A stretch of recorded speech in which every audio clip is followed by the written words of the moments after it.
Hi, and welcome to another episode of Kuntarkis. My name is Michael Yon, and this episode is Justice in the Spirit World. So, here's Kuntarkis. I want to explain something, and it's only just happened. And it happened to me last night also in Spirit World. But before I just go blah blah blah blah blah, I want to explain the process again, reasonably quickly, about what happens when when a physical person dies, and what actually is the procedure. You know what I mean? Oh, please, yes. Okay, all right. So this is all based on a dream state experience I had last night, which really blew my mind. Because my mind normally doesn't get blown, but I was so impressed and I gave myself the biggest cuddle to what I achieved, right? So I'm going to explain this.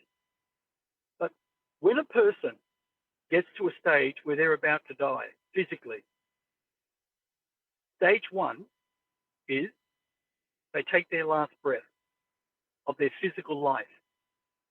Stage two, within probably 1 minute to 20 minutes, because some are longer, some are shorter, the actual spirit of that human being that once lived will rise up out of the human body.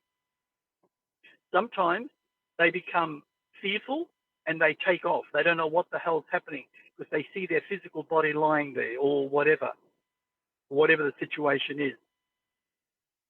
In truth, that spirit will enter depending on their level of understanding in their own form of consciousness. They will go either to the lower end of the astral world, which is a spirit vibration being fourth dimensional, or they'll go somewhere in between or on the border from the astral world to the spirit world. Sometimes higher. Again, it depends on their consciousness, their understanding that they've received while in the physical body.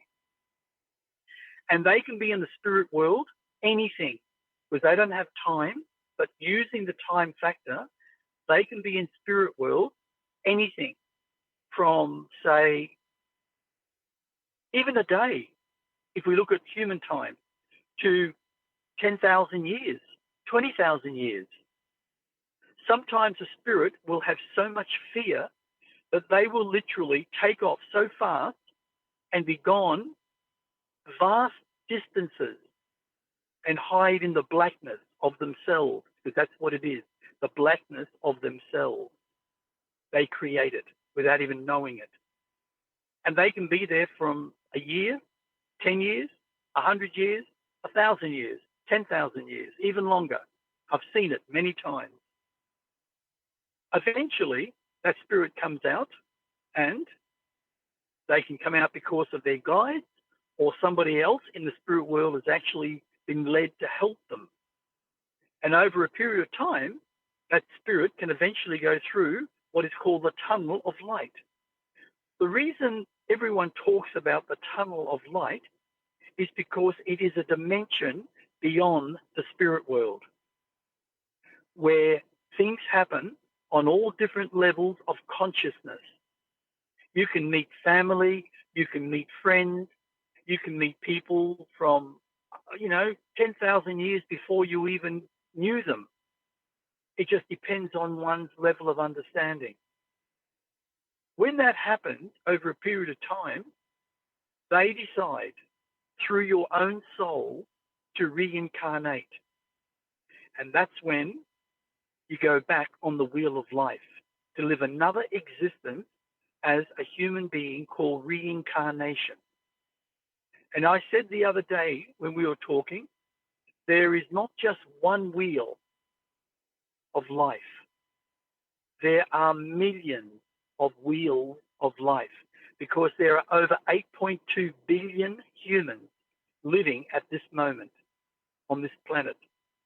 So they would not all live on the same wheel of life. And the reason we have all different wheels of life is the different levels of awareness, of consciousness, of understanding. even of love, of the heart. Because there are many people here that are still in that second dimensional level of thinking that are very, very nasty people when it comes to being a narcissist or a psychopath or a mass murderer or a rapist and all the other things that go with it. So I just want to explain that. Now, the second thing, before I go into the other thing, this to me is very exciting. I've always believed that you can go back into the past. Yes, you can go into the nothingness, the Acacia Records, or the emptiness, what some call it. And you can tune in through your own thought consciousness into any era that you want to experience from the past. And you can formulate that. And when you go into it, or visualize it, or see it, you are experiencing either your own past from another incarnation, or if you just died, or other people's areas of where they were from any incarnations whatsoever. I've done it many times. I've had lots of experience in developing my own form of self-awareness within that vibration. It has taken me many, many earthly years to even accomplish 1% of it to what it is now. The interesting factor is people are talking about the loop of time or whatever it may be. And they're saying that this loop of time can go into the past and loop around to the future, even hundreds of thousands of years ahead. I've tried to investigate that on many levels, and I always came up with one answer, and even Buddha, even my father, Yakas Carter, speaks of the same. He says, anyone can go into the past if they develop their own consciousness, but you cannot go into a future from the vibration that you live upon, like this earth, because the future does not exist. And we are not the past in this present moment. We are the present moment existing and creating our future, human future. But what you can do is multidimensional worlds exist 100%. There is no one on this earth that can deny that. And if they do, they are simply ignorant because of their own self-conditioning. Now, the interesting factor about multidimensional worlds, some worlds are beyond us. 10 years, 100 years, 1,000 years, 100,000 years. No one really knows. But the past is also, say, 100 years behind us, 1,000 years behind us, 10,000 years behind us, even 100,000 years behind us. But we can always go into the past in our present situation on this planet called Earth. If we go and have the ability to go into multidimensional worlds, we can go back in those multidimensional worlds. And I've gone back and seen the dinosaurs, and it's quite amazing.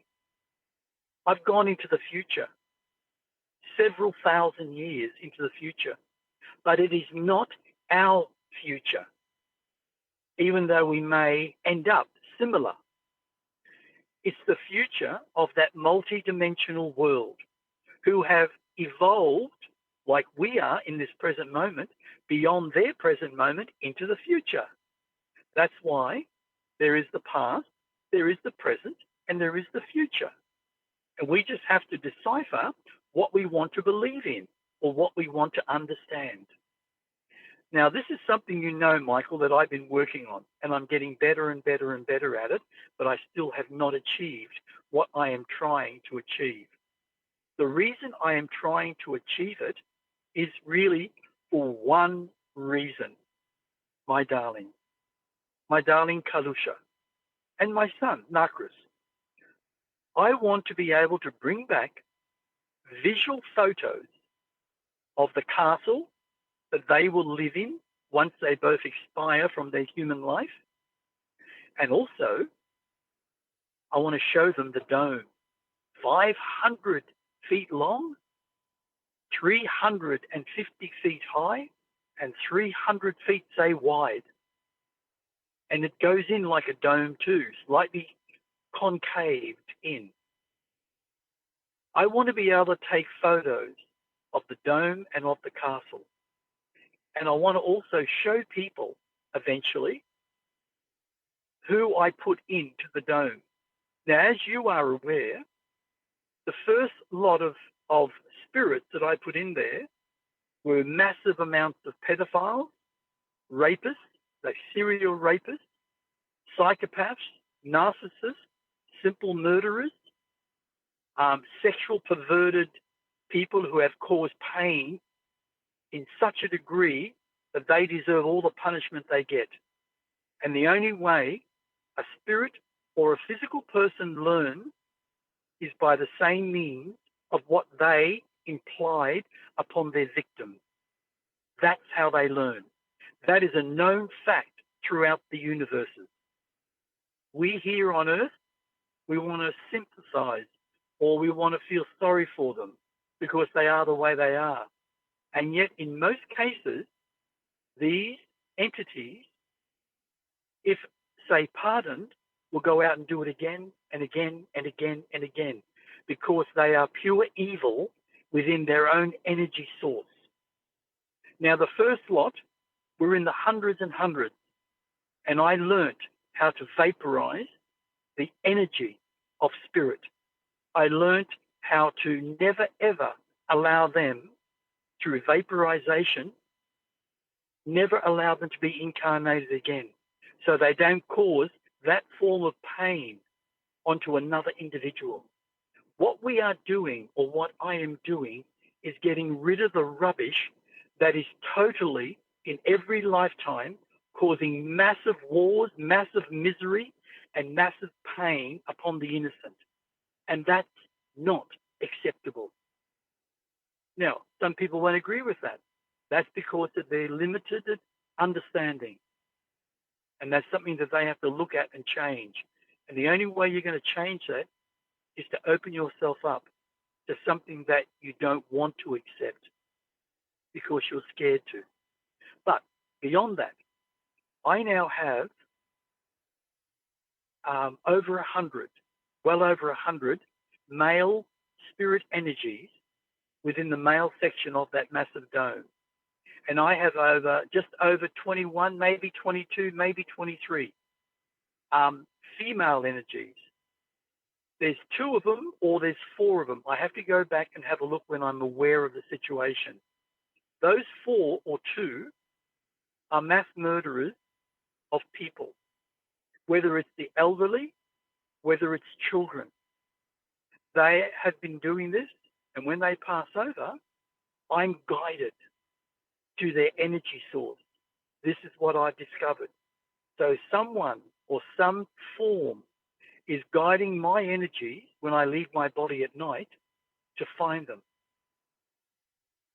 Now, as you know from the past, I got the original Queen of England when she passed over, finally. Yeah. People didn't know that. We didn't mention it to others, but that's a crazy big thing. Yeah. Yeah. And she's a mass murderer. She was the one that gave the order to kill Diana and also her boyfriend at the time because he was a Muslim. They didn't want that religion in their system. It was all planned. But on that, I also got Mason. I also got, I'm just trying to think of some of the names. They just evade me at the moment. But here's one that people might get offended on. I recently found a certain person, and I might have mentioned this the other day. I don't think you did. No. Okay. Did I mention that there was a guy that I was directed to this certain part of this city in the spirit world.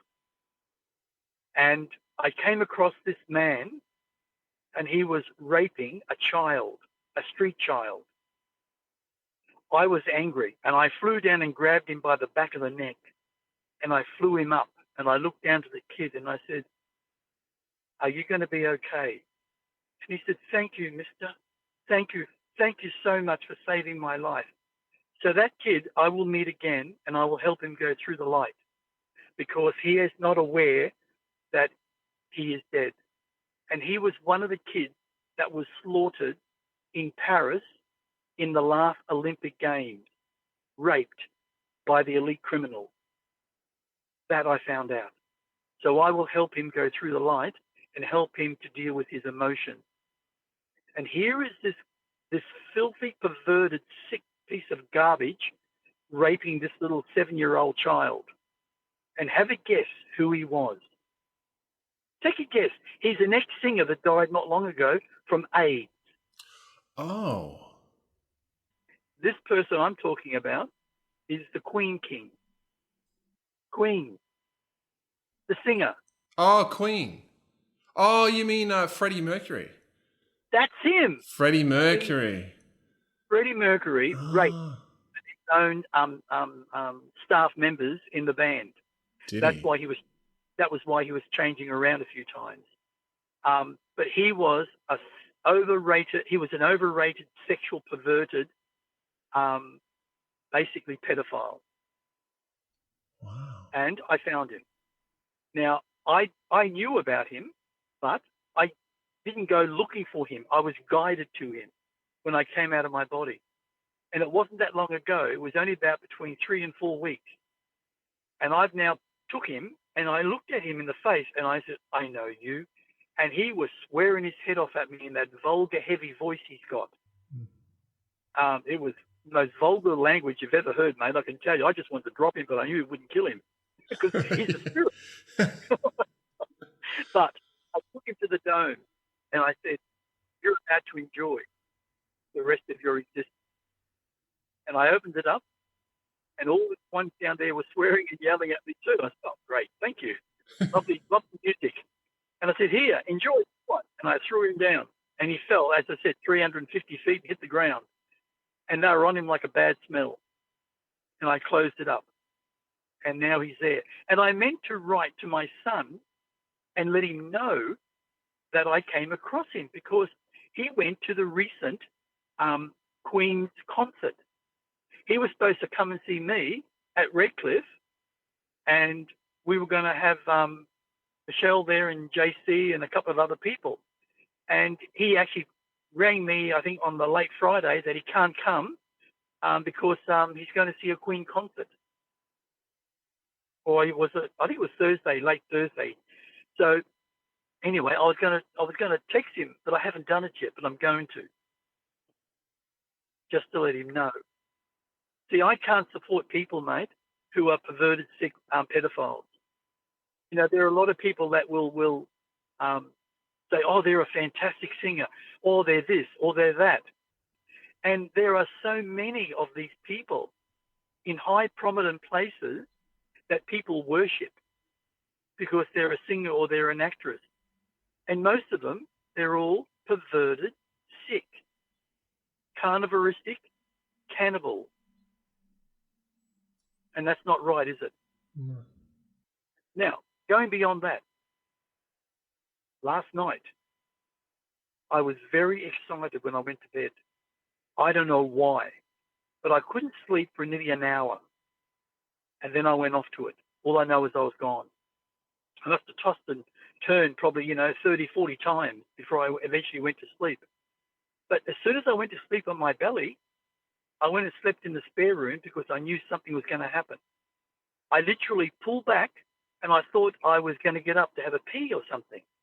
But it wasn't. I was coming out of my body the other way, not front up.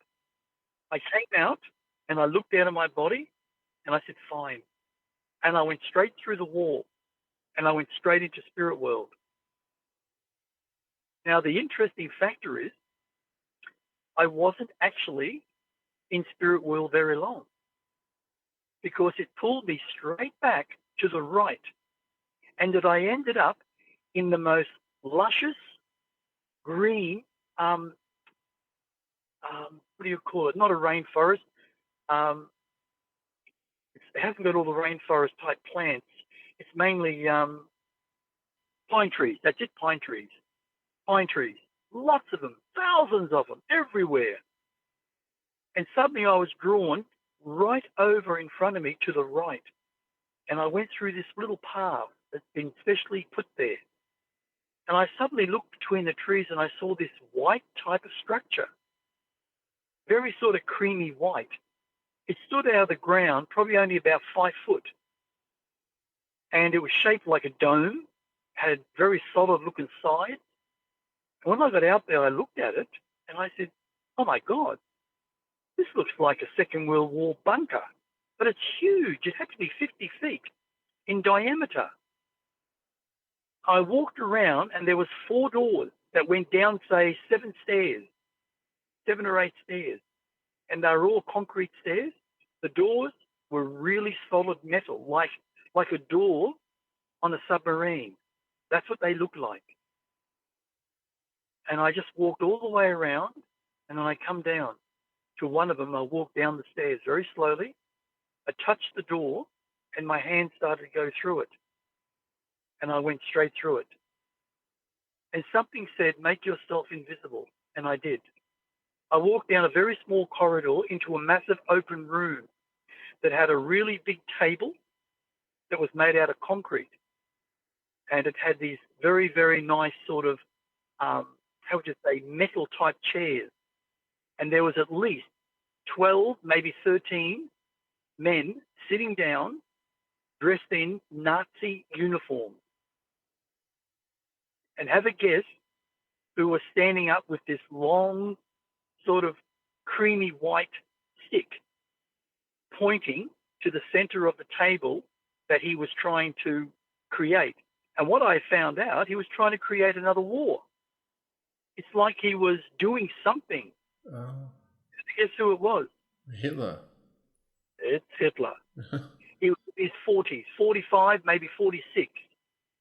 He died about 87, 89, I think.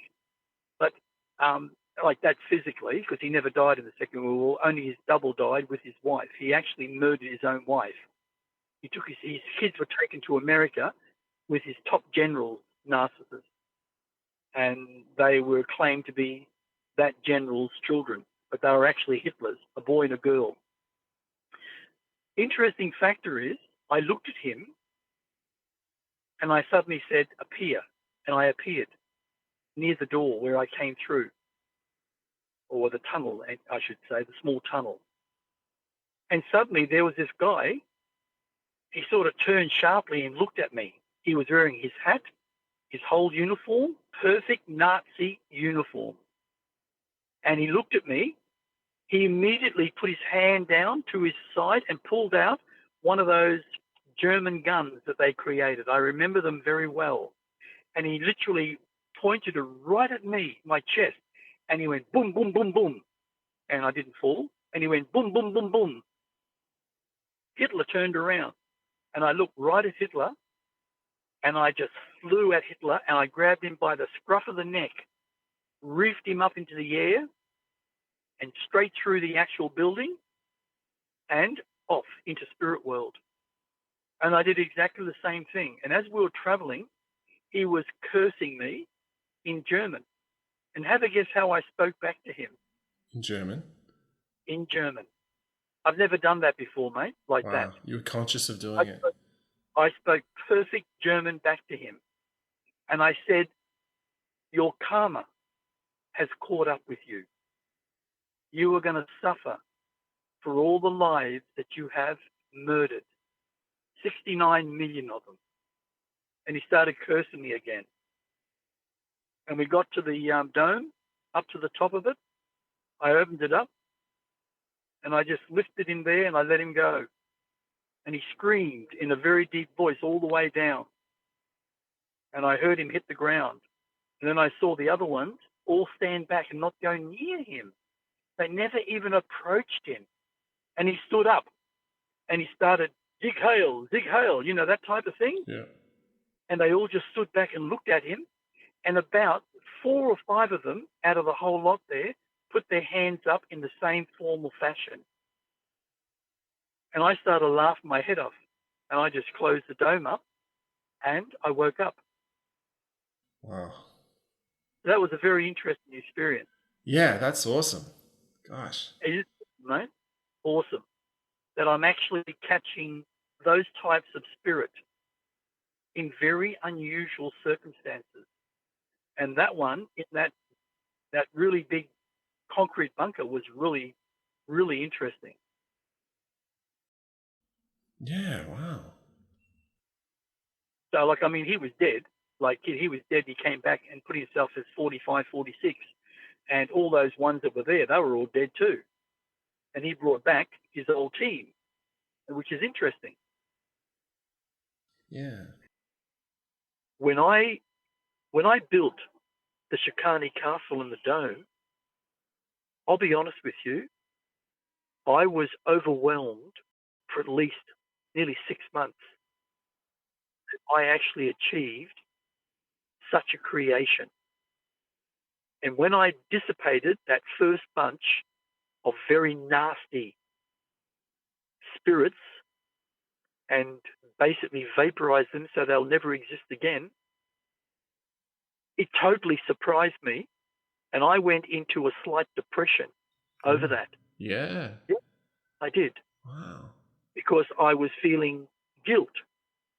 But then something came forth, and it was naturally my father, Yakis Kardis. He took me away and explained to me a few things, and he made me understand. He didn't make me understand. He made me comprehend what he was saying to me, that life is what it is. Those who become the evil side of life and will not change do not deserve to live amongst people who are of the heart, because all it does is impregnate constant negativity, frustration, depression, pain, and misery. And that is not the way any form of species is to evolve. You remove that crap and get rid of it through vaporization so it never incarnates again. What you've done is something 100% positive when it comes to karma, because you've given that society 100%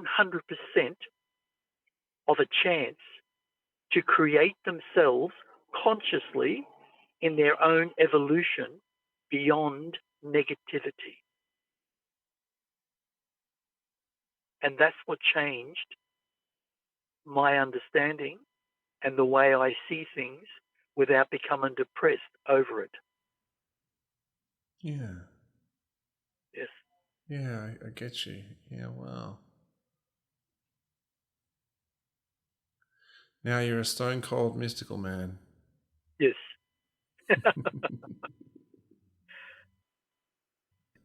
Now, the other interesting thing I never finished was about the photos. After taking, I took 7 photos of the dome. No, sorry, 7 photos of the castle. The other 10 I took were of the dome. Down low, up high, with the big opening that I had, taking photos of who was in there on the men's side and the women's side. Then I was so excited within myself that I actually created and manifested my mobile phone into my hand, and it functioned exactly as the phone that I have physically in every fashion. I held it in my right hand, and I'm heading straight back to go and wake up. And I'm going and going and going, and it felt as if I was going for a long time. But what it was, I was getting to the borderline of the 4th dimension and the physical 3rd dimension. As I hit that point, I could feel as if I was going through a massive sponge, and I was forcing my way. But where my hand was, in the 4th dimension, it would not go into the 3rd. And I looked back, and I just saw my hand closing up, and the phone just went out of my hand. And have a guess what? My wife said this too, and she's right. That phone is now created in spirit world, and it is floating in spirit world. And I've now got a job to go and find it and try and work out how I can bring back something that's fourth dimensional that I literally created from my real phone and bring it into the physical third dimensional world so I can show my wife the castle and also the dome and my son. Well, yeah, do it with your phone and then later do it with the castle. Make the castle physical. Yeah. So that was also part of all the experience. Yes, wow. That's amazing. How do you think Yeah. technically you can bring back a dream phone into the physical? You'd have to really manifesting something physical out of nothing. Not so nothing, but Theory. I have got a theory. I got a theory because I can go into the spirit world now, and not all the time, but now 70% of the time. Used to be only 0.5% for years. But now I can go into the spirit world and I can create a body that looks physical. And I can come back into the physical world, the third dimension, still with that body, and go into my physical body. right. That's something that I have now achieved over many, many years. Just let me repeat that back to you. You can leave your body, be in the spirit world as a physical body, then be in the physical world with that same duplicated physical body, and you've gone all the way back to meet your original body and meld back. And I think once I go into my body, the body that looks physical will automatically just disappear. Yeah. Once I connect back with my physical self. But what I'm trying to do, if I can go out of my body and go into spirit world and create a body that looks and feels physical, maybe then if I find my phone or manifest another one, but I have no photos, I have to take photos and go through the same process. So I might go back and try to find the phone with the appearance of a physical body and see if I can enter back into the third dimension of physical matter. If I can do that, wow. Wow. I can then show my wife the photos, and I can show you, my friend, the photos. Yeah. Wow. What a challenge you've set for yourself. That's absolutely mystical. Wow. And have a guess what? What?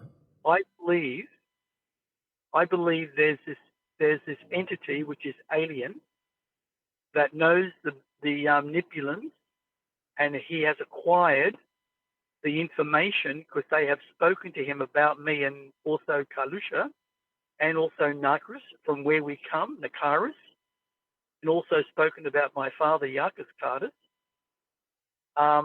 I think that he has the ability to manipulate physical energy.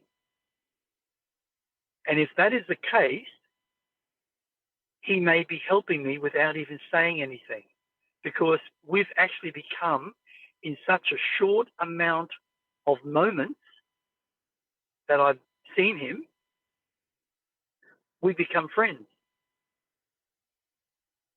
This is a physical alien that you see standing about the height of a boy, looking a bit like a boy with a man's voice. Yes. Right. Yes. And I know now where he comes from. I know now his planet.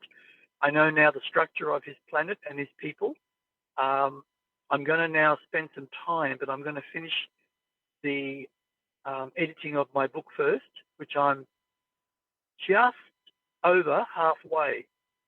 And once I finish that, I'm going to write out all the things that I've actually discovered and found out about this alien race. And then we'll do a little episode on him. Brilliant. Yeah. Yeah, he sounds intriguing. Do you know, just curious, if I ask one question, I might as well, but how long do they live for? How many years do you think they live for in earthly years? They do live, if we look at the earthly years, it would be more likely between 300 and 400. Yeah, right. But if they existed upon this planet, it wouldn't take long to retard back into probably anything from 60 to 101 years before they die. It's because of the lifestyle, the toxic air, toxic water, and all the things that are going on. That's why we live, well, very short in reality. Yeah. We're one of the very few species that have such a short existence as a human being. Yeah, we're letting ourselves be killed by our circumstances and surroundings. Yeah, yeah. And we've got all these sickos that are trying to kill us anyway. And getting the human race to understand and wake up to it is another factor. This concludes another episode of Kuntarkis. If you'd like to find out more about Kuntarkis, find his website, which is etcconsciousness.com. He has articles there, he has his books listed there, and also if you have any reason to contact us in general for any reason, just email kuntarkis@gmail.com. That's it for now. Thanks so much for listening. My name is Michael Yon, and stay tuned for more.